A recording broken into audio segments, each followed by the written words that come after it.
We appreciate the public's patience as we took the appropriate amount of time to ensure the accuracy and quality of the count. Delayed for months due to the pandemic, a presidential transition, and a legal fight over if undocumented immigrants should be counted, the census data shows New York's population is stagnant.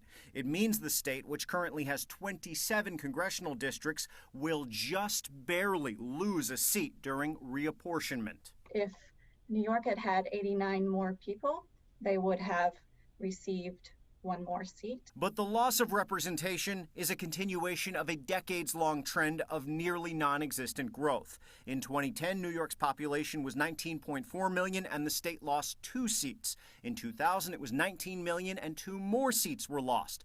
In 1990, New York had 18 million residents and lost 3 seats. This year, New York joined states across the Midwest and even California in losing representation in Congress. Texas will gain 2 seats, while Florida, North Carolina, Montana, Oregon, and Colorado will gain 1. Along with the loss of influence, there's also the resulting loss of millions of dollars for things like Medicaid, education, and public housing. We use the data to make sure the economy is working for everyone.